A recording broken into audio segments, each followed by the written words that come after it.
Haleluya, haleluya, haleluya. Shalom alaikum bishem hamasyah. Salam aki. Aku kabarkan Injil keselamatan. Haleluya, Bapak Ibu yang dikasihi Tuhan, ketemu lagi dengan saya Evangelis Avraham Effendi Usman. Anahnu meyo khadim. Kita ini sangat istimewa. Kenapa istimewa? Karena saudara dan saya adalah biji mata Tuhan. Bapak Ibu yang kasih Tuhan, pada sore hari ini, pada kesempatan kali ini, saya akan membawakan sedikit renungan yang saya kasih judul tentang kontroversi mengenai Isa Al-Masih alaihissalam tuwassalam. Bapak Ibu, pertanyaan saya kepada saudara-saudara kita, ataupun saya khususkan ya, kepada para mu'alaf, tolong sebelum habis menonton video ini, letakkan dan taruh hati dan pikiran saudara di tempat yang netral, sehingga menemukan satu kebenaran. Belum apa-apa sudah mencaci maki, sudah menghina. Ini jangan ya, ini tidak dibenarkan. Nah, pertanyaannya, siapakah Isa Al-Masih itu? Siapakah Isa Al-Masih itu? Bukankah dia seorang nabi? Isa Al-Masih, Bapak Ibu, seorang nabi dan rasul yang wajib dan yang harus diimani oleh umat Islam. Nabi dan Rasul yang ke-24 sebelum Nabi Muhammad SAW sebagai penutup para nabi. Itu adalah Isa Al-Masih. Yang ke-23 itulah Nabi Musa alaihissalam tuwassalam. Dan yang ke-24 Isa Al-Masih alaihissalam tuwassalam. Dia adalah seorang Nabi dan Rasul. Bapak Ibu, pertanyaan yang selanjutnya, kenapa dia dikatakan hakim yang adil? Kenapa Isa Al-Masih ini dikatakan hakim yang adil? Bukankah dia ini adalah seorang nabi dan rasul? Kalau memang dia ini seorang nabi dan rasul, berarti dia adalah sama dengan kita, manusia biasa. Cuma dia, kelebihan dia adalah dia dikasih pangkat oleh Allah Subhanahu wa taala sebagai nabi dan sebagai rasul. Dan pertanyaannya, kenapa dia dikatakan hakim yang adil? Bukankah tidak ada satu manusia pun yang adil? Bukankah keadilan itu hanya milik Allah, hanya milik Tuhan semata? Hanya Allah yang punya keadilan, hanya Allah yang bisa berlaku adil. Kalau manusia tidak bisa berlaku adil. Kenapa? Karena sejak dalam kandungan manusia itu adalah sudah mewarisi kesalahan dan dosanya dari satu orang yang bernama Adam. Gara-gara Adam, satu orang yang melakukan kesalahan, imbasnya kepada umat manusia sampai tahun 2020 ini, Bapak Ibu. Lalu pertanyaannya, kenapa Isa Al-Masih juga dikatakan hakim yang adil? Bukankah hanya Allah saja hakim yang adil? Bapak Ibu dikasih Tuhan, silahkan jawab ya, khususnya kepada para mu'alaf. Mari kita lihat di sebuah ayat Al-Quran. Di situ dikatakan dalam surat An-Nisa, Allah berkata, manusia ini tidak ada yang adil. Tidak ada satu manusia pun yang adil. Hanya Allah saja yang adil. Tidak ada satu manusia pun yang adil. Tetapi kalau memang tidak ada satu manusia pun yang adil, kenapa Isa Al-Masih dikatakan hakim yang adil? Kenapa tidak nabi-nabi yang lain dikatakan hakim yang adil? Kenapa tidak rasul-rasul yang lain dikatakan hakim yang adil? Contohnya, Musa itu adalah hakim yang adil. Sulaiman adalah hakim yang adil. Nabi Idris adalah hakim yang adil. Nabi Ayub adalah hakim yang adil. Nabi Ilyas hakim yang adil. Nabi Ilyasa hakim yang adil. Kenapa tidak mereka dikatakan hakim yang adil? Kenapa hanya Isa Al-Masih alaihissalam tuwassalam yang dikatakan hakim yang adil? Apakah karena Isa ini adalah rohnya Allah? Isa fa innahu ruhullah wa kalimatuhu. Apakah Isa ini dikatakan roh Allah dan kalamnya Allah, sehingga Isa bisa dikatakan hakim yang adil? Saya ulangi Bapak Ibu, apakah gara-gara Isa ini fa innahu ruhullah wa kalimatuhu, Isa ini sesungguhnya roh Allah? Roh Allah artinya bisa saja Isa ini Allah itu sendiri. Jadi Allah yang zahir, Allah yang kelihatan. Apakah seperti itu? Sehingga Isa Al-Masih punya pangkat atau punya sebutan dia adalah hakim yang adil? Isa fa innahu ruhullah wa kalimatuhu. Kalimah itulah bentuk. Kalamnya Allah yang menjelma menjadi manusia yang sempurna. Itu dikatakan kalamullah. Kalamuhu. Hu ini kembali kepada Allah. Jadi Isa ini sesungguhnya benar-benar roh Allah. Atau dengan kata lain, Isa ini adalah rohnya Allah, bentuknya Allah, tubuhnya Allah, kalamnya Allah, jasmaninya Allah. Apakah Isa ini benar-benar Allah yang kelihatan? Silakan simpulkan sendiri, itu bukan urusan kita. Saya hanya mempertanyakan kepada saudara kita. Tolong dijawab dengan benar, tolong dijawab dengan baik, sehingga kalau siapa tahu saya menemukan satu kebenaran ya. Satu kebenaran yang bisa disampaikan oleh para mu'allaf center. Sehingga saya sebagai murtadin yang sudah meninggalkan Islam bisa kembali. Atau teman-teman murtadin yang lain bisa kembali juga. Contoh, ada banyak murtad-murtad yang muncul. Kemarin ada orang Aceh, Bapak Aliuddin. Beliau seorang pendeta. Pada tahun 1998 beliau masuk Kristen. Ada lagi saudara saya dari Biren. Itu namanya Kak Eliza. Beliau tinggal di seputaran Jakarta. Orang Aceh yang sudah percaya kepada Yesus. Ada juga beberapa orang Aceh lainnya. Ada Bapak Ilyas Zulkifli. Beliau juga orang Aceh yang sudah percaya kepada Yesus. Ada banyak juga yang lainnya yang tidak bisa kami sebutkan nama mereka satu persatu.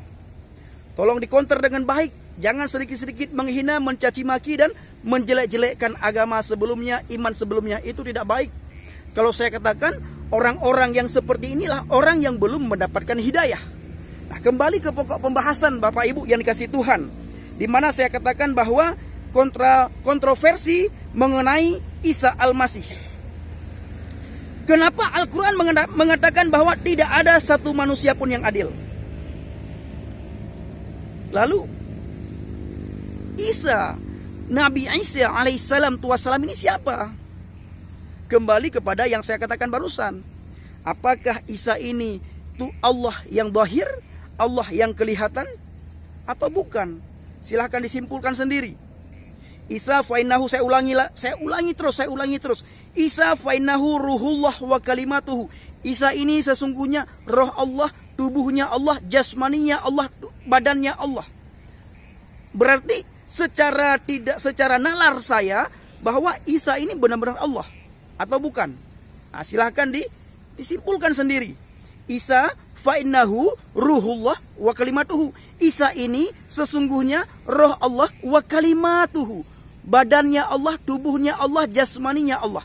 Kalam yang menjelma menjadi manusia yang sempurna. Hu kembali kepada Allah. Apakah Isa ini Allah atau bukan? Silahkan disimak. Apakah Isa ini Allah yang zahir atau yang kelihatan sehingga dikatakan di sebuah hadis dia itu hakim yang adil. Bapak Ibu dikasih Tuhan, tolong bagikan video ini agar mu'allaf channel bisa menonton. Nanti kita akan melihat counter mereka ya, sanggahan mereka terhadap video kita. Bapak Ibu yang kasih Tuhan, sering kita melihat bahwa antara Isa Al-Masih dengan Yesus Kristus itu hampir ada kesamaan. Hampir ada kesamaan. Kita melihat saja mukjizat. Jangan lihat nama. Kalau lihat nama itu beda. Yang di Bible itu adalah Yesus Kristus atau Yeshua HaMashiach. Sedangkan di dalam Al-Quran atau dalam sebuah hadis sering kita jumpai namanya Isa Al-Masih alaihissalam tuwassalam. Itu tidak sama. Yesus lahir di mana? Isa Al-Masih lahir di mana? Ini tidak sama. Yesus dari Nazaret, sedangkan Isa Al-Masih kita tidak tahu Isa Al-Masih dari mana. Ada saudara kita dari Islam yang sering mengatakan bahwa Isa Al-Masih ini adalah orang Arab. Tapi tidak sampai sekarang tidak ada bukti bahwa Isa Al-Masih itu adalah orang Arab. Itu tidak kita jumpai. Saya belum menemukan ayat ataupun hadis ataupun sejarah yang mengatakan bahwa Isa Al-Masih itu orang Arab. Hanya klaim ya. Mereka klaim, mereka berpendapat, mereka mengatakan bahwa Isa ini orang Arab. Beda kan? Nama beda, tempat lahir beda. Lalu mana juga evangelis yang sama, hampir sama. Mukjizat yang dilakukan oleh Yesus itu dilakukan oleh Isa Al-Masih. Perlu kita ketahui bahwa Al-Quran ada setelah ada sebagian sejarah mengatakan 600 tahun setelah Injil. Ada sebagian sejarah mengatakan 650 tahun. Ada juga sebagian sejarah menulis 750 tahun atau 700 tahun. Mana yang benar kita tidak tahu. Yang jelas duluan Injil baru adanya Al-Quran. Apakah mukjizat yang dilakukan oleh Yesus ditulis dalam Al-Quran, lalu Isa Al-Masih melakukan hal yang sama yang Yesus lakukan? Contoh yang Yesus lakukan juga Isa Al-Masih lakukan. Yesus membangkitkan orang mati. Isa Al-Masih membangkitkan orang mati. Yesus menyembuhkan orang supa. Isa Al-Masih juga menyembuhkan orang supa. Yesus mencelikkan mata orang buta. Isa Al-Masih juga melakukan hal yang sama. Tetapi ada satu mukjizat yang Isa Al-Masih lakukan, Yesus tidak melakukan. Apa itu? Isa Al-Masih mengambil tanah liat, lalu tanah liat itu dibentuk menjadi burung. Lalu oleh Isa Al-Masih ditiupkan roh pada burung itu, lalu burung itu bisa terbang. Sedangkan di Bible tidak ada satu mukjizat pun di mana Yesus melakukan hal yang dilakukan oleh Isa Al-Masih. Tidak ada, tidak kita jumpai di dalam Injil maupun dalam Alkitab, baik dalam Zabur maupun dalam Taurat, tidak kita temukan bahwa Isa Al-Masih atau Yesus Kristus mengambil tanah liat, lalu tanah liat itu dibentuk menjadi burung, lalu ditiupkan rohnya, lalu burung itu bisa terbang. Yesus tidak melakukan itu, sedangkan Isa Al-Masih melakukan hal itu. Bapak Ibu yang dikasihi Tuhan, sekali lagi saya katakan sebelum menonton video ini, taruhlah pikiran dan hati saudara di tempat yang netral, sehingga saudara menemukan satu kebenaran. Ingat Bapak Ibu, sesuai dengan kata Al-Quran, di dalam Injil itu ada petunjuk bagi manusia. Huda linnas. Begitu juga di dalam Taurat juga ada petunjuk bagi manusia. Wa nurun linnas. Dan ada cahaya bagi manusia. Dan ada pengajaran bagi manusia. Ini ada dalam surat Al-Maidah. Silakan saudara lihat surat Al-Maidah ayat 46. Lalu buka Injil, buka Taurat. Benarkah di dalam Injil dan Taurat itu ada petunjuk dan cahaya? Sebagaimana Al-Quran katakan, kalau benar, imani. Kalau salah, jangan imani. Lihat dulu. Sebelum mencaci maki, sebelum mencemooh, lihat dulu. Benarkah di dalam Injil, di dalam Taurat itu ada cahaya, ada petunjuk, ada huda linnas, ada petunjuk bagi manusia, ada nur linnas, ada cahaya bagi manusia. Sebagaimana Al-Quran katakan, kalau ada, ayo imani dan bertakwalah kepada Zabur, Taurat dan Injil. Saya juga dulunya dari Islam Bapak Ibu. Saya dulunya benar-benar manusia yang tidak tahu diri, manusia yang jahat, manusia yang tidak benar. Tetapi firman membenarkan saya. Ketika Yesus menangkap saya mengalami perjumpaan pribadi dengan Yesus. Yesus mengubah saya, mengubah hati saya, mengubah pola pikir saya, mengubah cara saya memandang. Dan saya benar-benar menemukan jalan keselamatan di dalam Yesus. Di luar Yesus benar-benar tidak ada keselamatan. Silahkan Bapak Ibu lihat. Mana ada agama yang benar-benar menceritakan tentang keselamatan sebagaimana iman percaya kita menceritakan keselamatan kepada dunia. Tidak ada agama manapun di dunia ini yang benar-benar menceritakan tentang keselamatan. Hanya iman kekristenan, iman Nasrani lah yang benar-benar menceritakan tentang keselamatan. Di luar itu tidak ada Bapak Ibu. Harus berusaha sendiri. Sehebat apa sih usaha kita? Saya dulu Bapak Ibu orang yang jahat, benar-benar jahat. Saya berusaha untuk memperbaiki diri saya, tetap jatuh ke lubang yang sama. Saya bangun, saya bangkit lagi supaya saya tidak jatuh ke lubang yang sama. Tetap saya jatuh ke lubang yang sama. Akhirnya karena saya begitu banyak dosa, dan saya selalu berseru kepada Allah, ya Allah, saya tidak mau lagi melakukan dosa. Tapi kenapa saya jatuh ke lubang yang sama? Tiba-tiba Bapak Ibu, saya menemukan Injil Yohanes 14 ayat 6.